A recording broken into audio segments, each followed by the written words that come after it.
안녕하세요. 뇌과학 박사 장동선입니다. 평소보다 텐션이 별로 안 높죠? 오늘은 새로운 시리즈를 시작하는데요. 바로 잠이 드는 뇌과학입니다. 그래서 여러분이 제가 읽어드리는 뇌과학 책 이야기를 들으면서 뇌과학 공부를 하면서 잠이 들게 하기 위한 시리즈입니다. 잠이 왜 중요한가? 선진국에 사는 성인의 3분의 2가 잠이 잘 못 드는 경험을 한 번 이상 한다고 합니다. 그러니까 생각보다 불면증에 시달리는 사람이 많은데요. 우리나라의 경우에는 잠 부족이 훨씬 큰 문제입니다.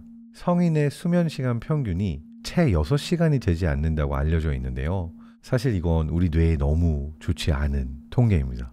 그래서 여러분이 잠을 잘 자는 것이 중요한데, 그런 의미에서 잠이 드는 뇌과학 시리즈 잠든 뇌 오늘 시작하고요.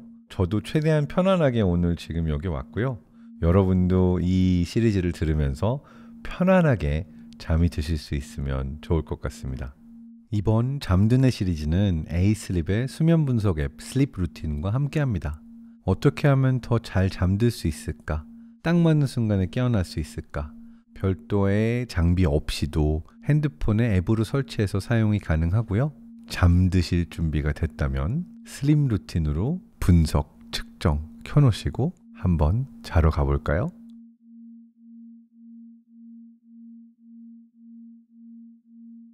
오늘 다룰 첫 번째 책은 우리는 왜 잠을 자야 할까? 수면과 꿈의 과학이고요. 매튜 워커라고 하는 뇌과학자이자 심리학자가 쓴 책입니다. 이 책은 2017년도에 처음 나와서 굉장히 많은 사람들에게 사랑을 받았고 전 세계적으로 베스트셀러에 올랐습니다. 이 책을 고른 이유는요. 저희 시리즈가 잠이 드는 뇌과학이니까 잠에 대해서 다루고 있는 뇌과학 책을 골라보려고 고민하다가 이 책을 선택하게 됐어요. 보통 우리가 책을 보게 되면 책에도 포커스가 있습니다. 감동적인 스토리에 포커스를 맞춘 뇌과학 책도 있고, 지식을 최대한 포괄적으로 전달하기 위한 책도 있고, 굉장히 재밌고 흥미롭게 에센스만 뽑아서 오 하면서 볼 수 있는 책들도 있죠. 이 책은 전반적으로 잠과 꿈에 대해서 총체적으로 지식을 다루고 있는 책에 해당하는데요. 이 책을 읽으면서 우리가 잠의 뇌과학에 대해서 공부하면서 잠들 수 있게 해드리기 위해서 이 책을 골랐고요. 동시에 잠에 대한 놀라운 사실들, 재미있는 이야기들도 골라서 읽어드릴 수 있을 것 같아서 골랐습니다. 이 책에서 다루고 있는 주요 내용이 뭘까요? 정말 짧게 1분 버전으로 설명드리면 잠이 무엇인가 하는 최신 연구 결과를 일부에서 다루고 있어요. 그래서 우리가 잠을 잔다라고 할 때 뇌와 몸에서 일어나는 일들, 어떠한 수면 주기가 있는지, 잠들기 위해서 뇌 안에서는 어떤 물질들이 작동하는지 이걸 설명하고 있습니다. 뿐만 아니라 동물들은 어떻게 자는지, 그리고 평생 동안 우리가 유년기에서부터 청소년기를 지나 노년기에 갈 때까지 잠자는 패턴의 변화는 어떻게 일어나는지 이 책의 일부에서 설명하고 있죠. 책의 2부로 넘어가면 우리가 잠을 자는 것이 왜 중요한지, 우리가 왜 잠을 자야 할까의 이야기를 하고 있습니다. 그러니까 잠 부족으로 인해서 생길 수 있는 여러 가지 문제들, 그리고 잠을 잘 자면 우리가 얻을 수 있는 효과들에 대해서 이야기를 하고 있는데요. 대표적으로 잠을 잘 자면 감정을 조절하는 것도 좋아지고 창의성도 늘어나고 주의 집중력도 올라갑니다. 반면 잠을 잘 자지 못하면 암에 걸릴 확률, 면역계가 무너지거나 생식계가 무너지거나 치매에 걸릴 확률, 이렇게 정말 안 좋은 현상들이 쌓이게 되어 있는데 그 메커니즘에 대해서도 설명하고 있죠. 3부는 우리는 어떻게 왜 꿈을 꾸는 걸까의 이야기를 하고 있는데요. 뇌과학적인 측면에 있어서 우리가 꿈에 대해서 알고 있는 것들, 그리고 꿈을 잘 꿔야 우리의 뇌가 기억도 잘하고 망각도 잘하고 우리가 잘 작동할 수 있는 원리에 대해서 설명하고 있습니다. 마지막 책의 4부에서는 지금 우리가 살고 있는 현대사회가 왜 이렇게 잠들기 어려운 사회가 됐는지 사회적인 문제들을 다루고 있고요. 또 이러한 이야기를 함으로 인해서 사실 미국 사회에서는 굉장히 큰 변화들이 일어나기도 했습니다. 이토록 잠이 중요했다면 우리가 사회적으로도 사람들이 잠들 수 있게 더 많은 변화들을 일으켜야 하지 않을까라고 하는 논쟁이 시작이 된 거죠. 그러면 본격적으로 책을 읽어보도록 할게요. 1부 잠은 무엇일까? 1장 잠이 들다. 지난주에 충분히 잤다고 생각하는지, 굳이 카페인이 없이도 잠용종이 없이도 맑은 기분으로 깨어난 적이 언제인지 떠올릴 수 있는지, 이 질문 중 어느 하나에라도 아니요라고 답한다면 당신만 그런 것이 아니다. 모든 선진국을 통틀어서 성인 중 3분의 2는 하룻밤 권장 수면 시간인 8시간을 제대로 채우지 못한다.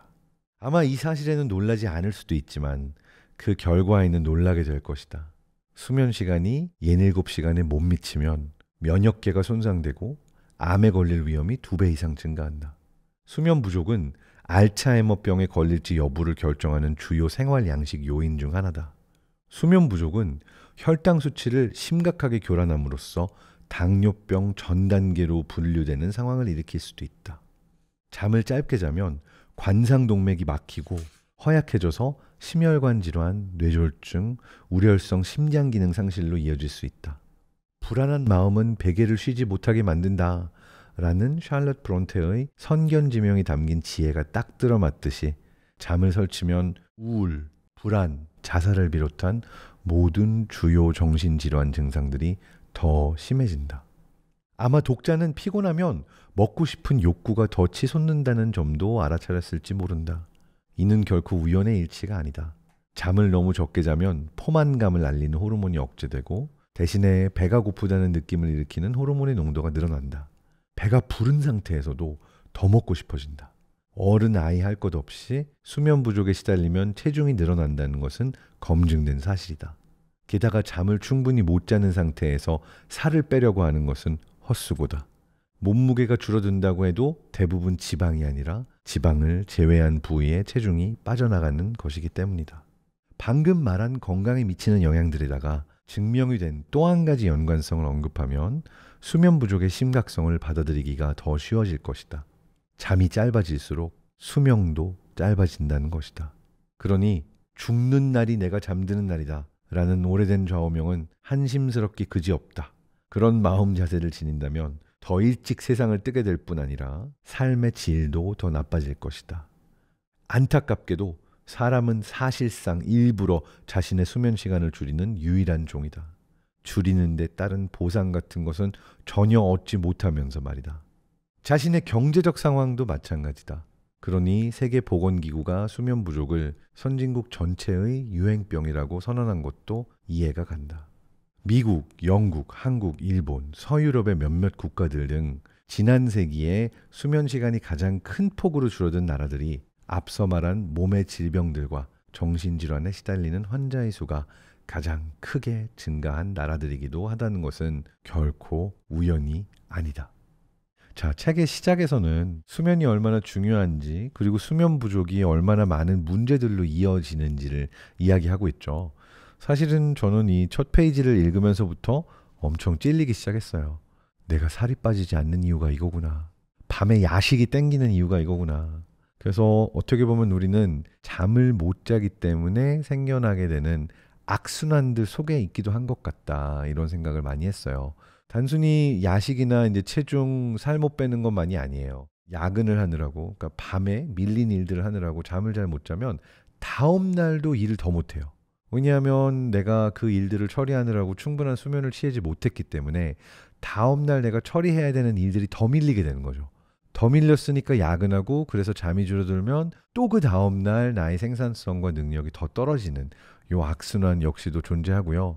또 사이드로 이야기를 하면 이렇게 처음부터 겁주는 얘기를 하잖아요. 수면 부족이 얼마나 위험한지. 이걸 가지고 비판하는 과학자들도 꽤 있습니다. 이렇게 수면 부족이 위험하다는 걸 얘기하면 잠이 오겠어요? 당신의 책을 읽으면 잠이 오히려 더 안 옵니다. 이렇게 이야기하는 학자들도 있어요. 그렇지만 저는 이 얘기는 꼭 알고 있는 게 중요하다고 생각하고요.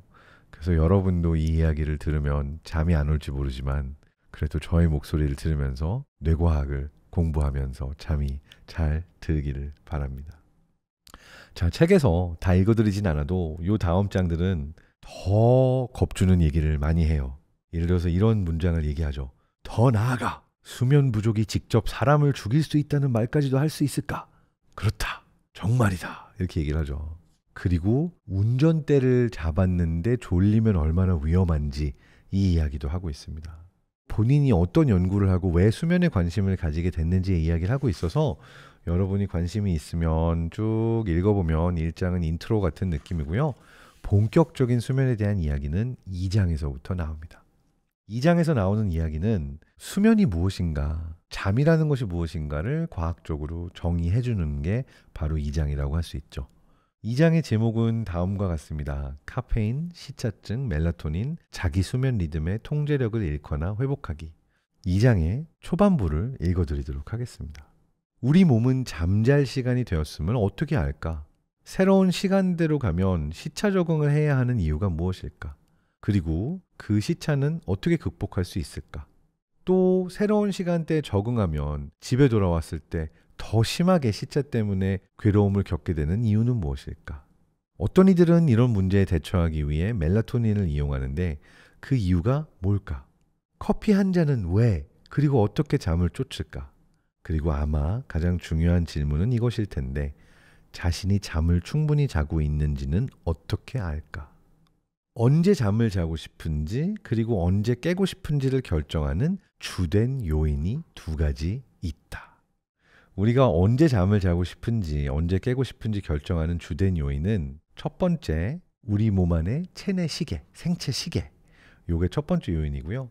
두 번째는 뇌 안에 쌓여있는 수면 압력이라고 하는 것이 언제 자고 싶은지 언제 깨고 싶은지를 결정한다라고 볼 수가 있어요. 사실 이 책은 2017년도에 나왔기 때문에 우리 몸 안의 체내 시계, 시르카디안 리듬이라고 얘기하는 이 생체 시계가 어떻게 작동하는지에 대해서는 그 이후에도 굉장히 많은 논문들이 나와 있어요. 개인적으로 추천드리고 싶은 책 또는 여러분이 찾아보시면 좋을 연구자 중에는 최근에 수학이 생명의 언어라면 이란 책을 쓰시기도 한 수학자 김재경 교수님이 또 이 분야에 많은 연구를 함께하고 계신 권위자이기도 합니다. 저는 국내 연구자들의 연구도 여러분이 찾아보시면 좋을 것 같다라고 생각합니다. 우리가 언제 자고 싶은지, 언제 깨고 싶은지 그것을 결정하는 두 가지 요인 중에 첫 번째는 시르카디안 리듬, 하루 주기 리듬이라고 얘기를 했는데요. 요거는 우리 몸 자체가 가지고 있는 24시간 리듬이라는 힘에 대한 이야기입니다. 시르카디안에서 시르카는 대략 또는 주일을 이야기하고요.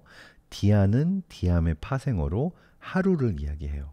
그래서 수명이 며칠을 넘는 지구의 모든 생물들은 이 자연 주기를 스스로의 몸에서 알고 있고 우리 뇌 안에 이러한 체내 시계가 존재합니다.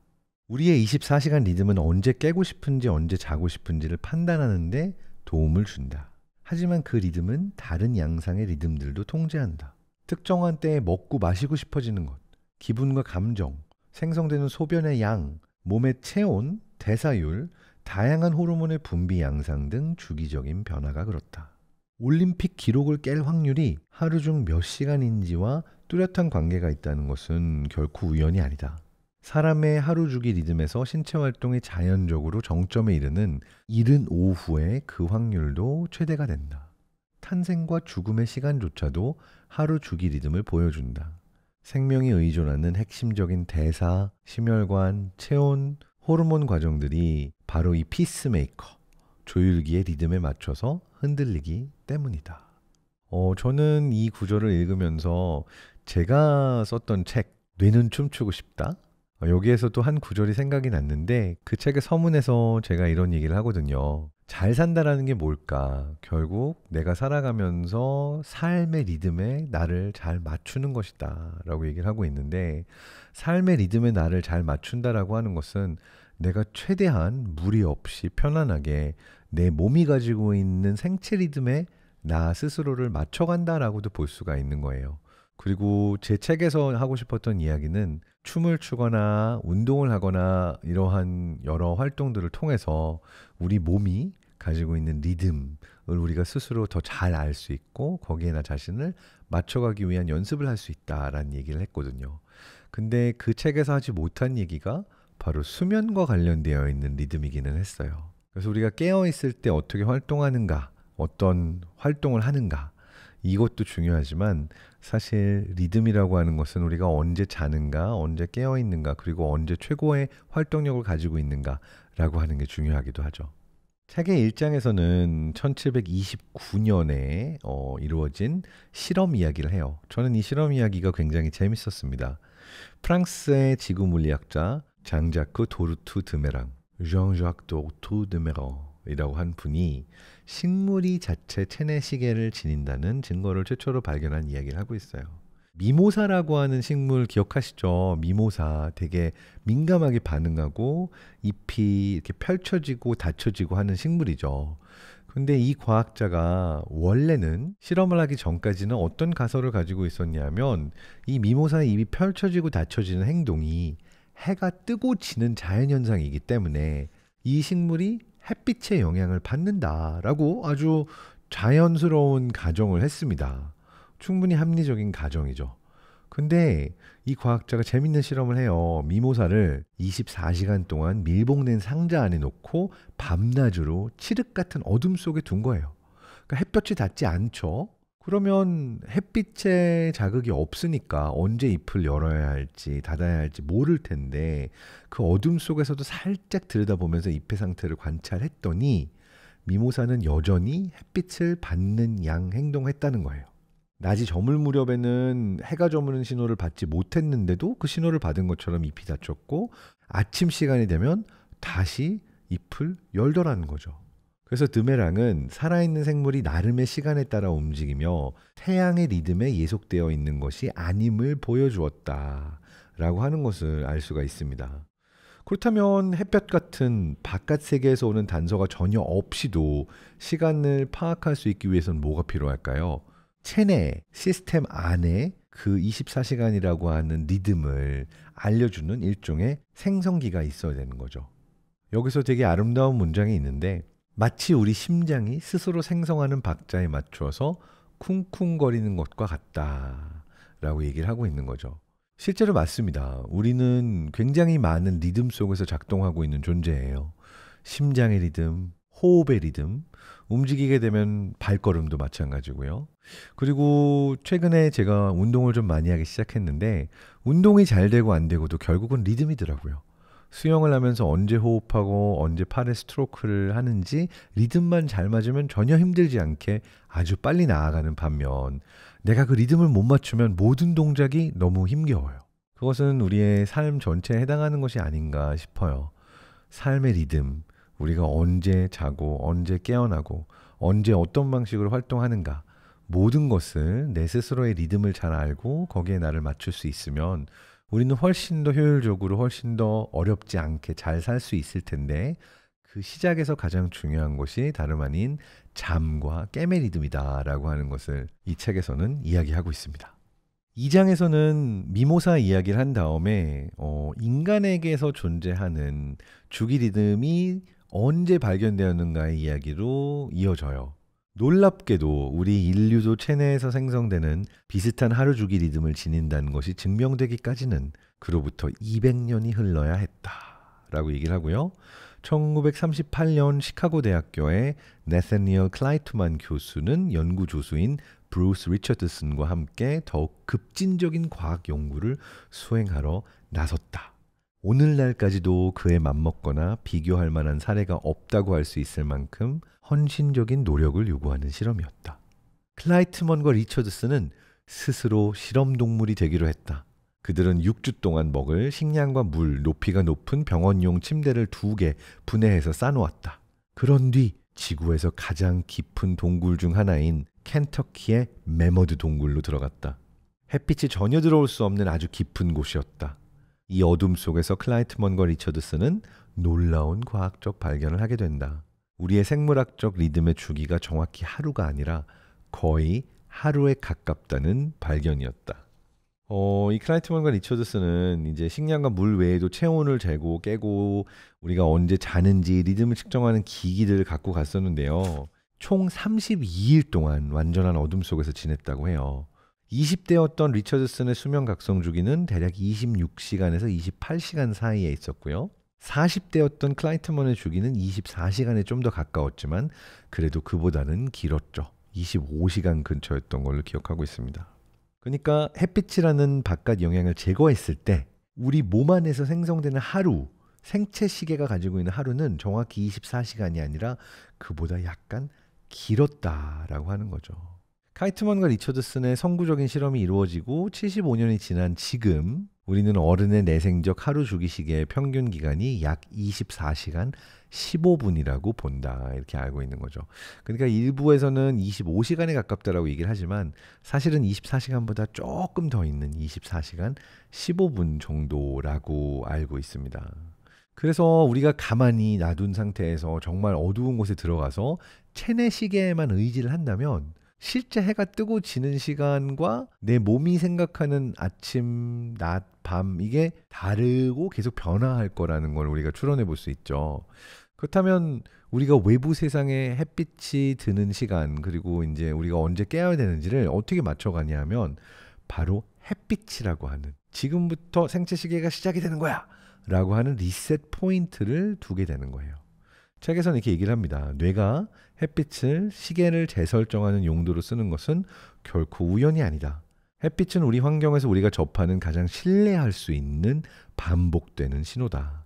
지구가 탄생한 이래로 단 하루도 빼놓지 않고 태양은 늘 아침에 뜨고 저녁에 져왔다. 자, 그래서 이 과학자들이 알아낸 것은 우리의 생체 시계가 실제로 24시간이 아니라는 것이고요. 그리고 이 생체 시계를 동굴 속이 아니라 실제 상황에서는 햇빛이 리셋시킨다 라고 하는 걸 알아냈어요. 그렇다면은 햇빛만이 이 시계를 리셋할까요? 다른 요인들은 없을까요? 사실은 굉장히 많은 다른 요인들이 내 생체 시계를, 내 생물학적인 시계를 재설정할 수 있어요. 뇌가 생물학적 시계를 재설정하기 위해 의지할 수 있는 신호는 햇빛만은 아니다. 햇빛이 있을 때 주로 이용하고 선호하는 신호인 것은 맞다. 믿을만하게 되풀이되는 한 뇌는 음식, 운동, 온도 변화, 심지어 정기적으로 이루어지는 사회적 상호작용까지 외부 단서들까지도 이용할 수 있다라고 하는 거고요. 그걸 이용해서 내가 살아가야 되는 사회 속에서 작동할 수 있게 내 생체 시계를 새로 재설정한다라고 하는 거죠. 대략적으로 이러한 24시간 하루 주기 리듬이 하는 것은 또 뭐가 있냐면 우리가 잠자리에 들 시간이 됐을 때 우리의 중심 체온을 떨어뜨려서 잠든 후에 내 체온이 최저점으로 들어가게 만드는 것도 결정을 짓고 있죠. 자, 요쯤 되면 재밌는 질문이 떠오르지 않나요? 모든 사람들이 똑같은 시계를 갖고 있을까? 모든 사람들의 24시간 주기가 얼추 비슷할까? 아니면 사람들마다 다를까? 책에서는 내 리듬은 당신의 리듬과 다르다라는 얘기를 하고 있어요. 모든 사람이 한결같이 24시간 주기를 드러내긴 하지만 최고점과 최저점을 찍는 시간은 사람마다 놀라울 만치 다르다. 어떤 이들은 낮에 일찍 각성 상태가 최고에 이르고 밤이 되면 일찌감치 졸음이 찾아온다. 이들을 흔히 아침형 인간이라고 하는데 인구의 약 40%까지도 차지한다.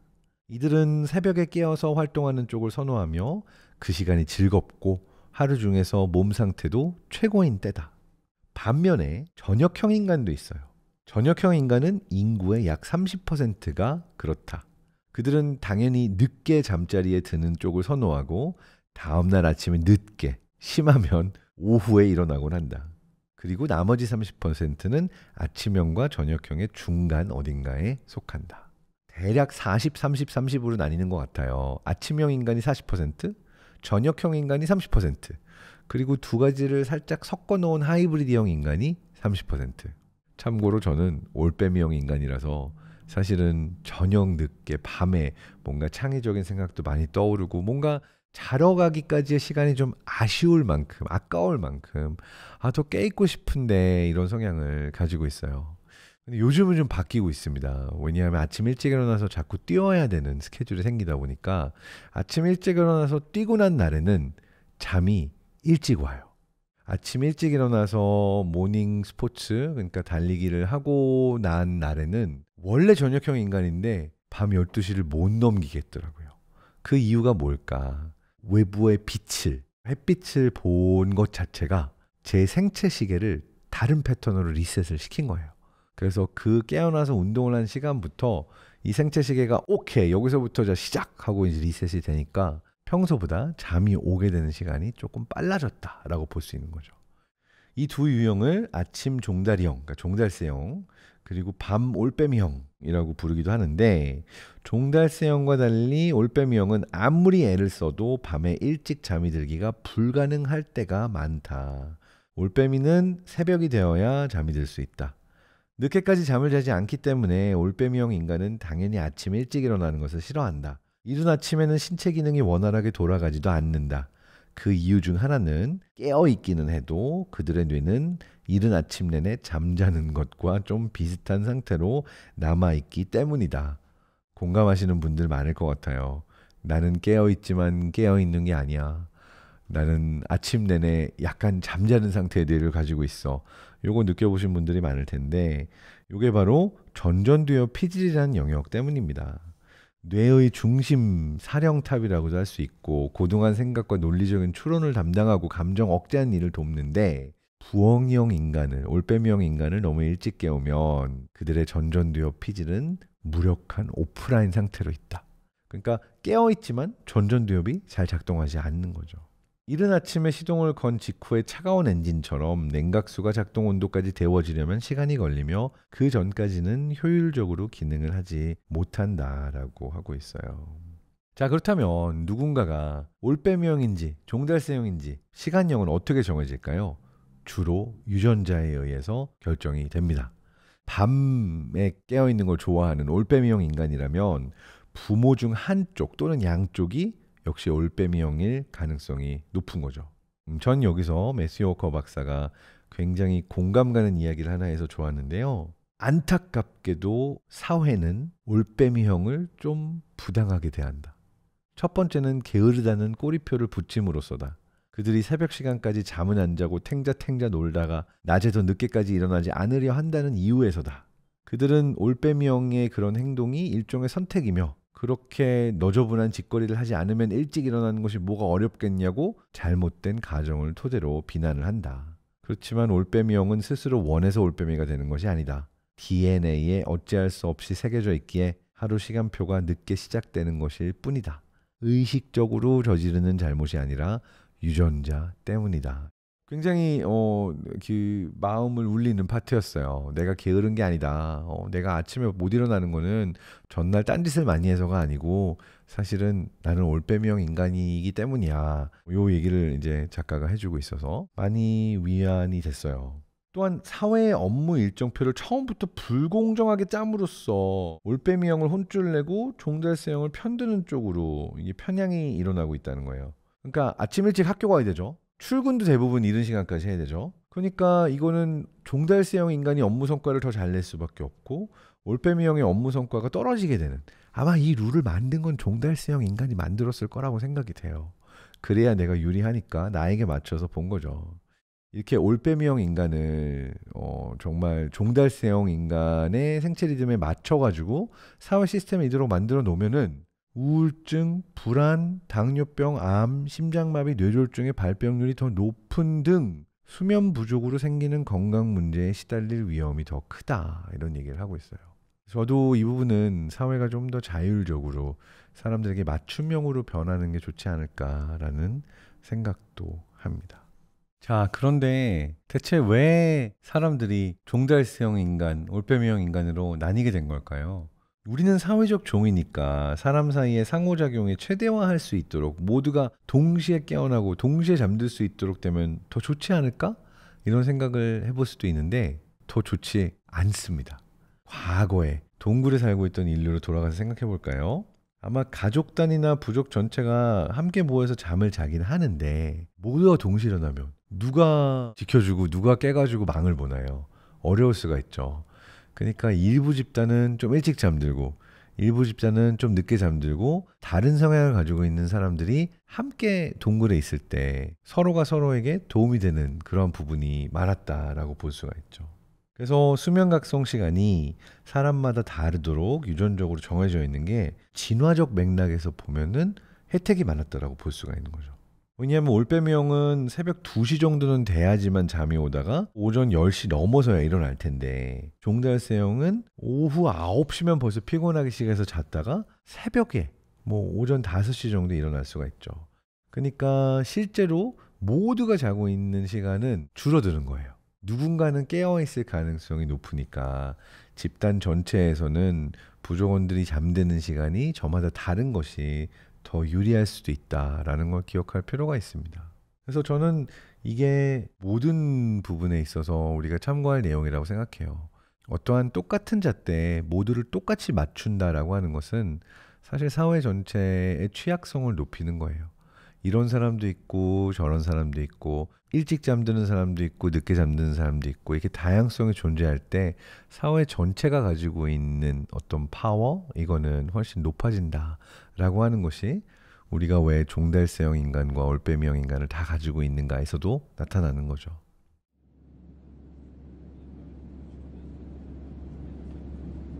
우리가 언제 잠들고 언제 깨어나는가, 언제 자고 싶고 언제 깨어나고 싶은가, 이걸 좌우하는 첫 번째 메커니즘이 생체 주기라고 했죠.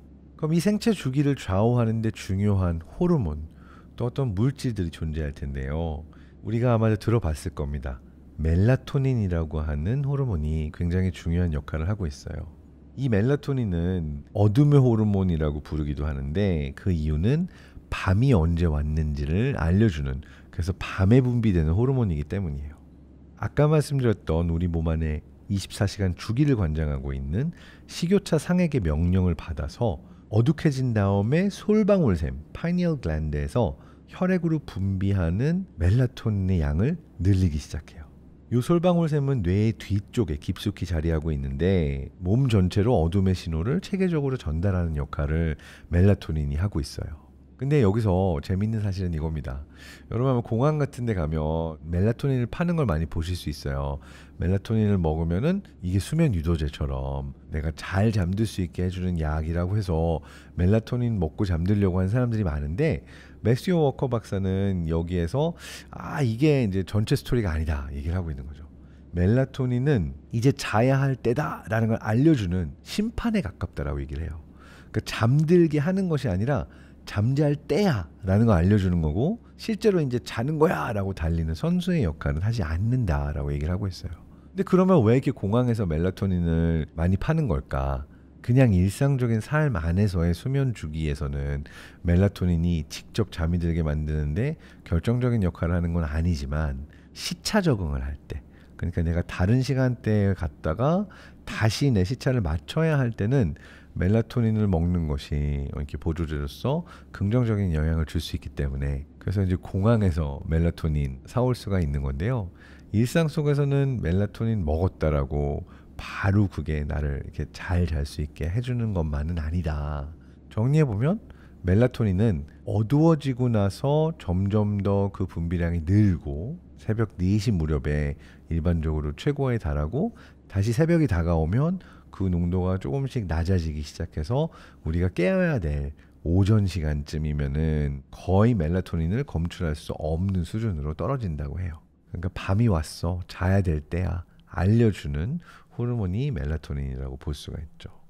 자, 이렇게 내 몸의 생체 시계가 나의 리듬을, 내가 언제 자야 되고 언제 깨야 되는지를 좌우하고 있잖아요. 근데 이 생체 시계가 언제 꼬이게 되냐면 바로 우리가 다른 시간대로 여행을 하게 되면 꼬이게 됩니다. 그러니까 우리가 여행을 해서 뭐 런던에서 샌프란시스코까지 간다, 뭐 우리도 한국에서 미국까지 갔다가 미국에서 다시 한국 온다, 시차 적응 때문에 며칠 동안 힘들어하죠. 그 이유는 뭐냐면 내 몸의 생체 시계는 밤이라고 생각하고 있는데 현지 시간은 낮일 때 우리가 시차 적응에 어려움을 겪는다라고 볼 수가 있죠. 그래서 이렇게 여행을 하게 되면 내 생체 시계가 외부 환경하고 실제로 맞춰지는 데까지 조금의 시간이 걸리고, 이 때문에 시차 적응이 어렵다라고 하는 현상이 생겨날 수가 있죠. 그래서 재밌는 사실이 하나 있습니다. 우리가 동쪽으로 여행할 때가 서쪽으로 여행할 때보다 3시간 내에 적응하기가 더 어렵다라고 하는 사실이 있어요. 우리나라를 기준으로 생각해 보게 되면 유럽으로 여행할 때랑 미국으로 여행할 때가 좀 다를 수가 있는 거죠. 예를 들어서 하와이로 가게 된다 이러면 동쪽으로 여행하게 되죠. 유럽에 간다, 독일에 간다 그럼 서쪽으로 여행하게 됩니다. 근데 이때 동쪽으로 여행하냐 서쪽으로 여행하냐에 따라서 시차 적응에 적응하는 게 조금씩 달라요. 일반적으로 서쪽으로 여행할 때가 시차 적응이 조금 더 쉽습니다. 동쪽으로 가면 평소보다 더 일찍 잠들어야 되고 서쪽으로 가면 더 늦게까지 깨어 있어야 되거든요. 근데 우리 뇌 입장에서는 늦게까지 깨어 있는 쪽을 더 쉽게 봅니다. 나는 지금 깨어 있는데 벌써 자야 된다고 요 시차 적응은 어려운 반면 더 늦게까지 깨어 있는 거는 조금 더 쉬운 거죠. 그래서 여행할 때는 서쪽으로 가서 시차 적응을 해야 될 때는 더 늦게까지 깨어 있는 효과이기 때문에 조금 더 쉬운 반면 동쪽으로 여행할 때는 그게 좀 어려울 수도 있다라고 볼 수가 있습니다. 이 비행 시차 때문에 어려워하고 있을 때 뇌 안에서는, 몸 안에서는 어떠한 일들이 일어날까요? 생물학적인 스트레스를 받고 있는데 이 연구를 항공사 승무원들을 대상으로 했어요. 시차에서 회복될 시간을 거의 못 준 채 장거리 항로를 자주 비행할 경우에 어떤 일들이 일어나는가라고 하는 걸 봤는데 좀 무서운 결과가 나오긴 했어요. 일단 첫째, 학습이나 기억과 관련된 몇몇 뇌 영역들이 쪼그라들었고요. 이 시간대 변화 때문에 생겨나는 생물학적인 스트레스로 뇌세포들이 파괴된다라고 하는 걸 보여줬다고 해요. 두 번째로 일어난 일은 단기 기억에 상당한 장애가 나타났어요. 똑같은 연령과 똑같은 생활 환경을 감안한다면 서로 다른 시간대로 여행을 자주 하지 않는 사람들에 비해서 단기 기억이 많이 줄어들었다라고 하는 거죠. 뿐만 아니라 항공기 조종사, 승무원, 그리고 교대 근무를 많이 해야 되는 사람들의 경우에는 암이나 제2형 당뇨병의 발생 위험이 더 높은 것을 비롯해서 다른 안 좋은 영향도 많이 나타나는 결과를 볼 수가 있었습니다. 그렇다면 항공기 조종사나 승무원, 그리고 이런 교대 근무해야 되는 사람들의 경우에는 이 시차 적응의 문제를 어떻게 해결하는 것이 좋을까요? 그 문제에 도움을 얻고자 멜라토닌 알약을 먹는 거예요. 자, 우리가 멜라토닌에 대해서 배웠고요. 멜라토닌 분비는 뭐랑 영향이 있나요? 우리 몸의 생체 시계, 24시간 하루 생체 시계. 요걸 통해서 언제 자고 싶은지, 언제 깨고 싶은지를 결정한다라고 했죠. 그런데 멜라토닌만큼이나 수면에 있어서 중요하게 언급되는 호르몬이 또 하나 있어요. 바로 아데노신입니다. 요 아데노신은 어떤 역할을 하냐 하면 수면 압력과 관련된 정보를 주는 호르몬이에요. 슬립 프레셔는 뇌 안에서 어떻게 만들어지는가? 아데노신이라고 하는 화학 물질이 쌓이면서 만들어집니다. 우리가 깨어있는 시간 내내 아데노신은 점점 농도가 증가해요. 그래서 깨어있는 시간이 길수록 아데노신은 점점 더 많이 쌓이게 되고요. 오늘 아침에 우리가 언제 깨어나는지에 따라서, 그리고 시간이 얼마나 지났는지에 따라서 이 아데노신의 축적된 양이 다르다라고 볼 수가 있는 거죠. 그렇다면 이 아데노신이 쌓이면 쌓일수록 무엇이 나타나는가? 자고 싶은 욕구가 늘어납니다. 이걸 우리는 수면 압력이라고 부르는 거고요. 이 수면 압력이 늘어나면 졸리다 라고 우리는 느끼는 거죠. 자, 우리의 생체 시계가 교란됐을 때 멜라토닌 알약으로 이걸 조금 해결할 수 있다라고 말했죠. 아데노신이 쌓여가지고 생기는 점점 졸려지는 이 수면 압력은 어떻게 해결할 수 있을까요? 우리가 좋아하는 카페인으로 어느 정도 해결할 수가 있습니다. 왜냐하면 카페인이 작동하는 방식 자체가 아데노신의 수면 신호를 인위적으로 차단하면서 일어나는 거거든요. 카페인은 원래 아데노신이 들어가야 되는 자리, 그러니까 아데노신이 분비가 되면 아데노신 수용체가 받아주고 지금 피로물질이 쌓였어라고 아는 거죠. 그래서 이 수용체에 아데노신이 도킹을 더 많이 하면 많이 할수록 수면을 향한 욕구가 올라가게 되는 거죠. 자, 근데 카페인이 하고 있는 재밌는 일이 뭐냐면 카페인이 아데노신하고 굉장히 비슷한 화학 구조를 가지고 있어요. 그래서 아데노신이 분비되면 아데노신 수용체가 얘를 받아줘야지만 신호를 캐치하는 거죠. 근데 아데노신이 들어갈 자리에 카페인이 새치기를 해서 들어가요. 자, 근데 카페인이 들어가서 아데노신 수용체에 딱 도킹을 하면 아데노신이 못 들어갔으니까 신호 전달이 안 될 거 아니에요. 그러니까 실제로 내가 오래 깨 있어서 아데노신이 나 지금 자야 돼라고 이제 신호를 줘야 되는데 카페인이 아데노신 들어갈 자리에 대신 들어가서 앉아 있음으로 인해서 이 아데노신의 신호가 전달이 안 되게 뇌를 속이는 거죠. 그래서 카페인은 아데노신이 고농도로 쌓이고 있음에도 불구하고 정신이 또렷하고 깨어 있다라고 하는 착각을 만들게 됩니다. 흥미로운 게 있어요. 피 속의 카페인 농도는 몸에 들어온 지 30분쯤에 최고조에 달해요. 그리고 나서도 몸에 지속적으로 남아있는 거예요. 보통 우리가 약물을 보게 되면 약물의 반감기라는 이야기를 합니다. 뭐냐면 그 물질이 분해돼서 반이 될 때까지 걸리는 시간을 이야기하는 거죠. 그러니까 우리가 술을 마셔도 술을 마시고 나서 일정 시간이 지나면 술이 깨잖아요. 그거는 그 시간이 지나면 술이 분해가 돼서, 그러니까 에탄올이 분해가 돼가지고 이제 오줌으로 나오게 되는 현상 때문에 이제 술이 깨는 건데, 카페인은 반감기가 평균 5시간에서 7시간이 걸려요. 그러니까 내가 오후나 저녁에 카페인을 섭취하게 되면 카페인이 몸 밖으로 반 정도가 나가게 되는, 그 효과가 반으로 줄어들게 되는 시간이 5시간에서 7시간이 걸린다라고 하는 거죠.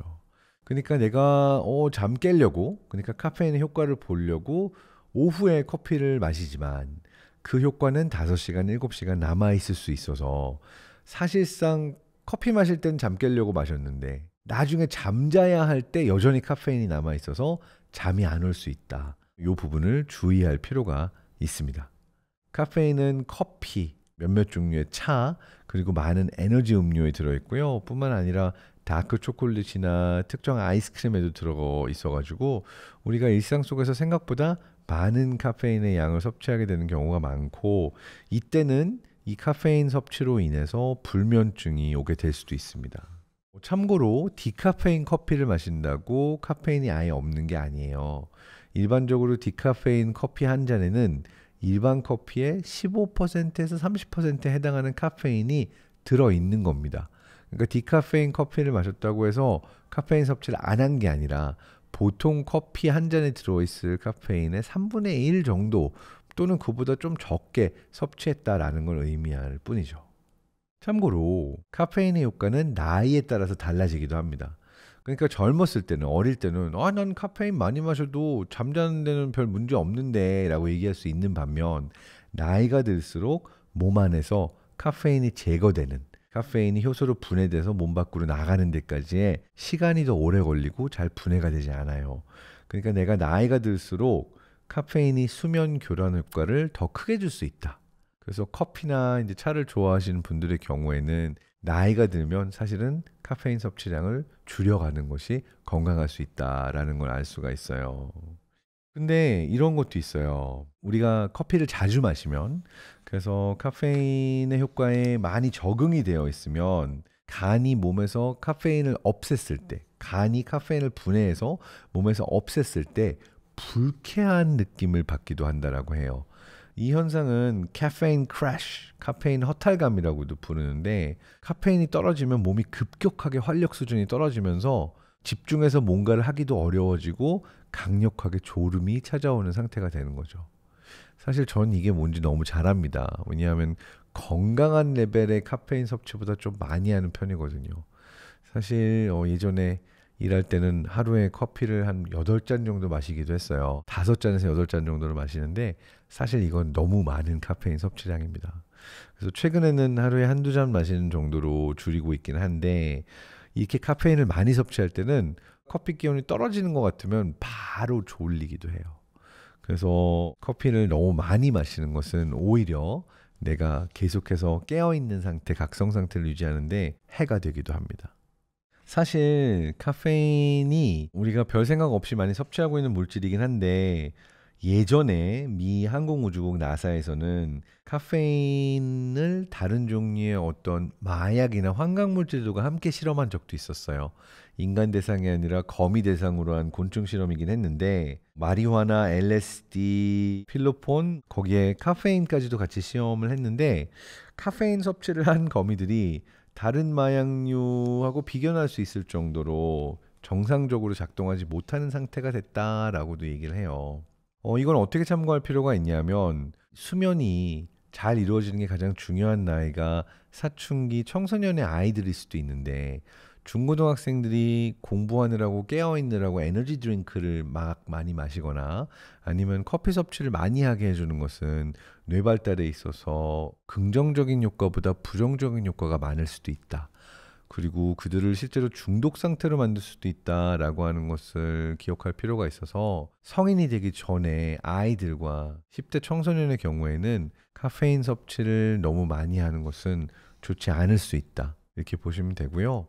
저 같은 경우에는 아들들한테 콜라도 주지 않습니다. 왜냐하면 이 카페인의 각성 효과가 너무 강하면 저만 말하는 걸 좋아하는 게 아니라 우리 아이들도 말하는 걸 좋아하는데 이게 투머치 토커가 집안에서 여러 명이 되어버리니까 좀 힘들더라고요. 물론 이건 약간 농담이긴 하지만 실제로 이들의 뇌 발달에 있어서도 카페인이 그렇게 긍정적인 영향을 주지 않을 거라고 생각해서 저희 아이들에게도 성인이 된 다음에 카페인을 섭취하기를 권장하고 있습니다. 다시 돌아가서 우리가 언제 자고 싶어지고 언제 깨어있는 상태가 되는가 두 가지로 결정이 되는 거죠. 바로 식욕차상에게 24시간 하루 주기 리듬, 우리 몸 안의 생체 시계, 그리고 아데노신이 쌓일수록 생겨나게 되는 수면 압력 신호. 이 두 가지를 통해서 우리는 언제 자고 싶은지, 언제 깨어있게 되는지 이 자체가 결정이 된다라고 하는 이야기를 책의 2장에서는 하고 있습니다. 사실 책에서는 우리가 깨어있으려는 충동과 자고 싶어하는 충동, 요거를 그래프로도 조금 더 자세하게 설명하고 있어요. 왜냐하면 하나의 요인만 있는 것이 아니라 멜라토닌을 포함한 생체 시계의 영향, 아데노신을 중심으로 이루어지는 수면 압력의 영향, 이 두 가지가 또 맞물려서 또 엇갈리면서 작동하거든요. 우리가 각성주기라고 부르는 언제 깨어있는가라고 하는 것을 결정하는 것은 조금 말똥말똥 깨어있다가 다시 졸리다가 다시 깨어있다라고 하는 곡선이 쭉 올라갔다 내려갔다 하는 반면 아데노신이라고 하는 물질을 통해서 만들어지는 수면 압력은 계속해서 쌓이는 형태로 누적이 돼서 쭉 올라갑니다. 그러니까 우리가 언제 제일 졸리고 자고 싶은가 또는 언제 깨어있는가라고 하는 것은 우리의 각성주기라고 부를 수 있는 생체시계를 통해서 결정되는 깨어있고 잠자고 싶고 요 욕구의 곡선에 자고 싶다라고 하는 수면 압력의 곡선이 맞물리는 것 자체가 깨어있으려는 충동, 자고 싶은 충동을 이렇게 조절하기도 하는 거죠. 자, 이거는 우리가 언제 가장 압도적으로 느낄 수 있냐면요. 밤을 꼬박 샌 다음 날 느낄 수가 있어요.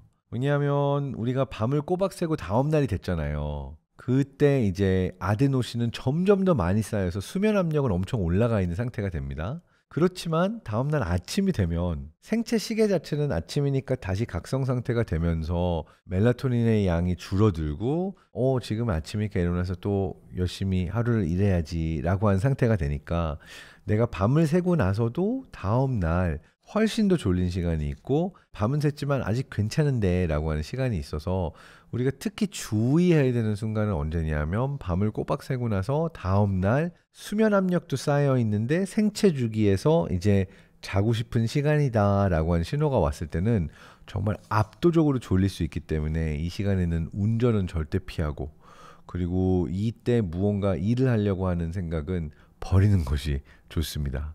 왜냐하면 우리의 뇌 자체가 맥스 수면 압력을 받고 있고 생체 시계도 내가 제대로 작동할 수 없는 시간으로 몰아가기도 하는 거죠. 정리해보자면 내가 잠이 올 때 그리고 말똥말똥 깨어있을 때 이것을 결정하는 것은 우리 몸 안의 생체 시계 그리고 수면 압력이다. 이 두 가지라고 설명할 수가 있습니다. 자, 우리가 꼬박 밤을 샜을 때는 어떤 일이 일어날까 한번 읽어볼게요. 일하느라 밤을 꼬박 새웠다. 즉 밤에 잠을 전혀 안 자고 다음 날까지 내내 깨어 있은 적이 있었는가? 그런 일이 있었고 당시 어떠했는지 많은 부분을 기억할 수 있다면 진정으로 몹시 졸리고 괴로운 시간이 찾아왔다가 그 뒤에 더 오래 깨어 있었는데도 역설적으로 정신이 더 또렷해지는 느낌이 드는 기분이 드는 때도 있었을 것이다. 왜 그럴까? 직접 실험해보라고 권하지는 않겠지만 24시간 동안 잠을 전혀 자지 않았을 때 사람의 각성도를 시간별로 살펴봄으로써 과학자들은 언제 깨거나 자고 싶은지를 결정하는 두 힘, 그러니까 24시간 하루 주기 리듬 그리고 아데노신의 수면 신호, 요 두 힘이 서로 독립적이며 평소에 얽혀서 진행되는 양상을 분리할 수 있다는 것을 보여줄 수 있다. 자, 이 장의 내용을 정말 간단하게 요약해보면 다음과 같습니다. 우리가 언제 자고 싶어지는지 그리고 언제 깨어나서 말똥말똥한지를 뇌 안에서는 어떤 메커니즘이 결정할까? 하나는 우리의 24시간 하루 주기를 결정하는 생체 시계고 다른 하나는 수면 압력이라고 표현되는 아데노신이 쌓이는 양으로 설명할 수가 있는 거죠. 자, 그렇다면 우리의 생체 시계는 어떤 요인을 통해서 결정이 되는가? 그냥 가만히 있어도 알아서 작동하는 생체 시계가 있는데 24시간보다 조금 더 길게 작동하고 이 시계를 리셋시키려면은 햇빛이 중요한 역할을 하는데 아침에 일어나서 밝은 빛을 보고 햇빛이 딱 쨍하고 오면 생체 시계가 리셋이 되고 발동이 잘 되고 언제 자고 싶어지는가라고 하는 부분을 결정하는 것은 어두워지기 시작한 다음부터 농도가 올라가는 멜라토닌을 통해서 결정이 된다라고 볼 수가 있는 거죠. 근데 몸 안의 생체 시계가 외부 환경과 언제 어긋나는가? 다름 아니라 먼 여행을 했을 때 시차가 바뀌게 되면서 바깥은 아직 밝은데 나는 졸리다 이런 상태가 일어나는 것은 생체 시계에서 분비되던 멜라토닌이 바깥 상황과 서로 일치하지 않아서 생겨나는 거고 그래서 시차 적응을 위해서는 졸려야 할 때 멜라토닌을 먹음으로써 어느 정도는 내 몸 안의 생체 시계와 외부 환경에 해가 뜨고 지는 요 시간 요것을 맞출 수 있다라고 하는 게 이 장에서의 첫 번째 내용이었습니다. 두 번째 내용은 외부에 해가 뜨고 지는 거랑 전혀 별개로 내가 깨어있는 시간이 길수록 점점 더 자고 싶어지는 졸려지게 되는 순간이 오게 될 텐데 대략 깨고 나서 12시간, 14시간 정도가 되면 진짜 졸리기 시작하거든요. 요것을 만들어내는 것은 아데노신이라고 하는 물질이고 아데노신의 분비량은 내가 깨어있는 동안 계속해서 누적돼서 쌓이는 방향으로 가는데 아데노신이 쌓이면서 내가 지금 자고 싶다, 졸리다 라고 하는 신호를 우리가 교란시킬 수 있는 방법 중에 하나가 카페인을 통해서다. 왜냐하면 아데노신이 들어가야 될 장소에 카페인이 대신 들어가면서 신호를 교란시키는 메커니즘도 있고 우리는 일상 속에서 이걸 많이 이용하고 있다라는 이야기까지 했습니다. 생체 시계 멜라토닌, 수면 압력 카페인 이 파트를 우리가 배워봤고요. 그럼 이제 결정적인 이야기를 하면서 이 장을 마칠 수 있을 것 같은데요. 다음과 같은 질문입니다. 나는 잠을 충분히 자고 있을까? 이제 수면 부족의 극단적인 사례는 제쳐두고 자신이 평소에 잠을 충분히 자고 있는지 여부를 어떻게 하면 알 수 있을까? 이 문제를 철저히 살펴보려면 임상에 쓰이는 수면 평가가 필요하겠지만 손쉽게 쓸만한 경험 법칙이 있다. 다음에 두 가지 단순한 질문에 대답하면 된다. 첫째, 아침에 일어난 뒤 오전 10시나 11시에 다시 잠이 들 수 있는가? 답이 예라면 당신의 수면의 양 또는 질이 미흡할 가능성이 높다. 둘째, 정오가 되기 전에 카페인 없이도 심신이 최적 상태로 움직일 수 있는가? 답이 아니오라면 만성 수면 부족 상태에 자가 처방을 하고 있을 가능성이 높다. 이 테스트하고 상당히 많이 찔렸습니다. 저는 일어나자마자 다시 잘 수 있거든요. 항상 피곤하다는 얘기예요. 그리고 카페인 없으면 제대로 작동을 못합니다. 이 역시도 만성 수면 부족 상태에 이를 수 있다라는 얘기인데 이 얘기를 하면 저송노와 정의영 교수님한테 혼날 것 같습니다. 제가 충분히 잠을 자지 못하고 저 자신을 불사르고 있는 고속노화를 하고 있을 가능성이 높다는 얘기죠. 자, 그래서 여러분도 내가 충분히 잠을 잘 자고 있는가 테스트하려면 아침에 일어나서 오전 11시쯤 다시 잘 수 있는가? 다시 잘 수 없다면 여러분은 제대로 수면을 취한 거고 그리고 카페인 없이도 잘 작동할 수 있다. 오전 시간 동안에. 그러면 여러분이 충분히 수면을 취했다라고 볼 수가 있는 건데 나는 10시건 11시건 언제건 다시 잘 수 있을 것 같아. 그리고 카페인이 없으면 안 돼. 이렇게 답한다면 여러분도 건강한 수면을 취하고 있지는 않은 거로 볼 수가 있습니다. 이렇게 두 가지 질문 모두에 예라고 답을 한다면 자신이 수면 부족 상태임을 진지하게 받아들이고 해결책을 찾아야 한다. 적어도 8, 9시간은 자줘야 된다는 얘기다. 잠을 충분히 자지 못할 때 많은 이들에게 나타나는 한 가지 징후는 아데노신 농도가 여전히 계속 높은 상태로 남게 된다는 것이다. 갚지 못한 대출금처럼 아침이 왔을 때도 어제의 아데노신 중 일부가 아직 남아있게 되는 거죠.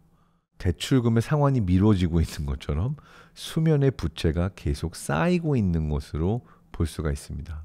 이렇게 피로가 쌓이게 되면 아데노신 농도가 떨어지지 않고 계속 쌓이고 있는 거고 만성 수면 부채 상태라고 볼 수가 있고 다음날 상환주기가 또 넘어오고 상환주기가 또 넘어오는데도 나는 돌려막기를 하면서 그 수면의 빚을 다 갚지 못하고 있는 상태가 된다라고 볼 수가 있는 겁니다. 야, 수면을 돈에 빗대어서 만성 빚쟁이 상태로 빗대니까 정말 무섭습니다. 수면 부족의 징후가 있는지 파악할 수 있는 질문들이 좀 더 있다고 하는데요. 자명종을 켜고 잤는데 울리는 소리를 못 듣고 계속 자는가? 아니면 컴퓨터 화면에서 같은 문장을 읽고 또 읽고 있다는 사실을 문득 깨닫곤 하는가? 또는 운전할 때 조금 전에 지나친 신호등이 무슨 색이었는지 잘 기억이 안 나곤 하는가?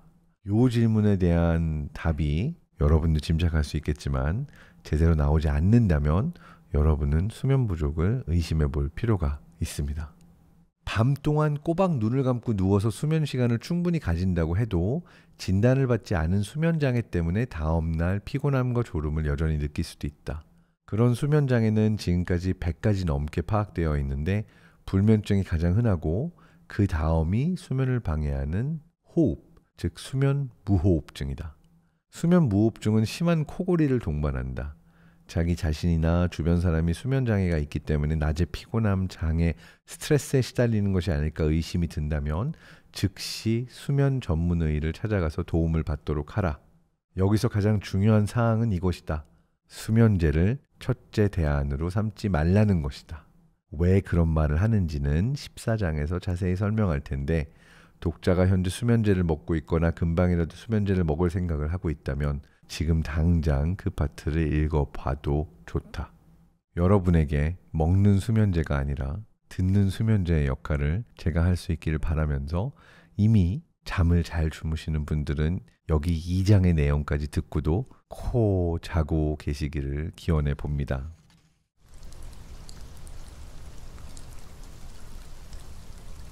자, 오늘 잠이 드는 뇌과학, 잠든 뇌 첫 번째 시간 진행했는데요. 수면의 과학이 역시 방대하다는 걸 느꼈어요. 우리가 아주 초반, 지금 2장까지밖에 못 왔습니다. 지금까지 다뤘던 내용은 우리가 언제 잠자고 싶어지는가, 언제 깨어나서 말똥말똥한가, 우리 몸 안에 24시간 하루 주기, 생체 시계의 작동법과 멜라토닌, 수면 압력, 점점 더 피곤해지고 자고 싶어지는 그 메커니즘은 아데노신이라고 하는 물질을 통해서 살펴봤고요. 이 아데노신을 흉내내면서 우리의 뇌를 졸리지 않은 것처럼 속이게 만들어주는 물질 카페인에 대해서도 알아봤습니다. 자, 그렇다면 수면이라는 것은 무엇이며 과학자들은 잠, 그러니까 수면을 어떻게 측정하고 분류할까? 요게 다음 장에 나오는 내용인데요. 여기까지 들으신 모든 분들은 편안하게 이미 주무시고 계시기를 바라고요. 너무너무 재미있어서 아직 잠들지 못했다면 잠든 의 다음 편에서 뵙도록 하겠습니다. 잘 자요.